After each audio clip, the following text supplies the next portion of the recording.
Hi everyone!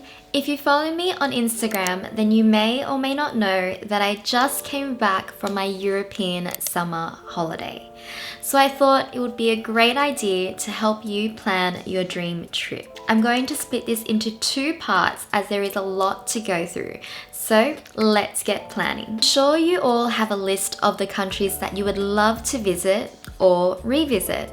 Some of the countries that I would love to travel to include Singapore, Korea, Switzerland, and I'd love to revisit Japan and Canada. Depending on how long you want to travel for and your budget, decide which country is the best choice. Personally, when I'm traveling, I don't like to restrict my spending, but with that being said, it is important to have a budget range that you want to stick within. So when it comes to booking your flights, know your budget and what you're comfortable spending. Is it 500, 1,000, 3,000? Whatever that value is, keep it in mind. And that also applies to booking everything else. Another tip is to check the exchange rate of the country that you are traveling to see whether you can benefit from it or whether you need to save more. This may or may not be a deal breaker for you if you want to travel on a budget. Currently, the Australian dollar is very, very low compared to the euro and the pound. But honestly, that didn't stop me from planning our Europe trip. If anything, it made me more motivated to make the most of our time there. Before you book anything, have an idea of how long you want to travel for and when you want to travel. Research what season it is.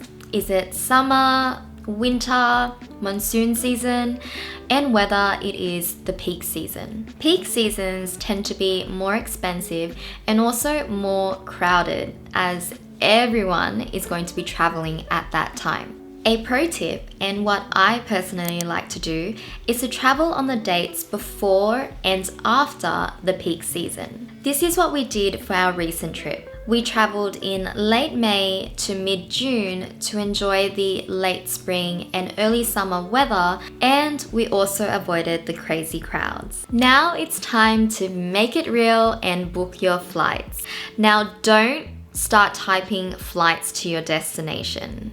Before you do anything, make sure you're incognito. This will prevent the flight prices increasing every time you're looking for flights. My favorite way to check flight prices is by using Skyscanner. I like to filter the flights down to direct flights, or for destinations that are further away to only have one layover. When you're looking at the layover, make sure you check how long it is because you don't want it to be too short or too long. Keep in mind that these prices are just an estimate. What I like to do is choose an airline and go directly on their website. Then I would do a mock checkout to see the total price after I've added in any baggage and extras. Where do you want to stay on your trip? Depending on your destination, Airbnbs, hotels, and resorts would be your best choice. When booking accommodation, I like to consider the location, price, vibe, and amenities. When we were in Lake Como, I wanted us to feel super relaxed and comfortable. So the hotel I booked was very luxurious, walking distance to all the food, had a rooftop bar and a spa. But for other places, like in Barcelona, I wanted to explore and eat. So I booked something that was simple and in the heart of the city. What I look for might look different to you, but think about your budget and what you want to do on the trip. You can use Google, read blogs, and watch videos to decide where to stay. Research which places are known for their food, nightlife, shopping, attractions, or that are central to public transport. When you are booking your accommodation, you want to look at the photos, the amenities, the price, and the reviews. Make sure you read the most recent reviews to see whether the accommodation matches the description.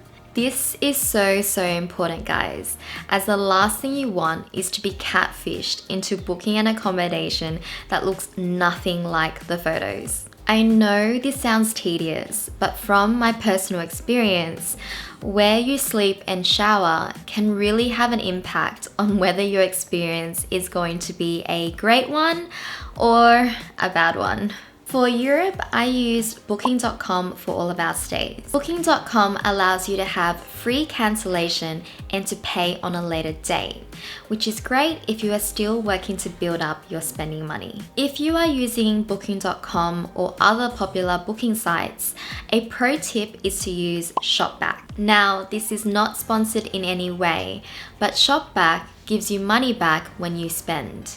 And that's a no-brainer because you're going to book the accommodation anyway. All you have to do is open the ShopBack app on your phone, type in the website that you're booking through, find your accommodation, and then book. It's easy as that. I'll leave a referral code where you can get $10 free for signing up in the description box below. Now that flights and accommodation is done, we need to consider transport. How are you going to be getting around? Are you going to be driving, walking, catching the metro, using Uber or Lyft? If you plan on driving, make sure that you get an international driver's license. Also, have a look if you need to book any transfers from the airport to your accommodation.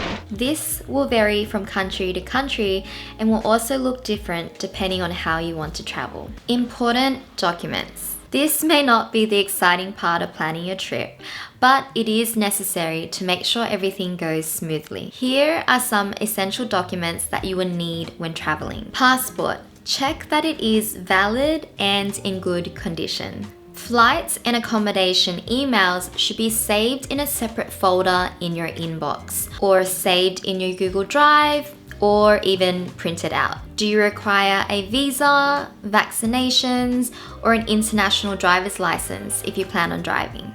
Travel insurance. Be sure to also cover any extreme sports or activities you might need. Some credit cards do provide travel insurance if you book the return flights with the credit card.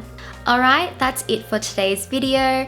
I'll see you guys in part 2 where we go through planning the itinerary and all the exciting parts of planning a holiday. I'm going to love and leave you now, and I hope you all have an amazing day.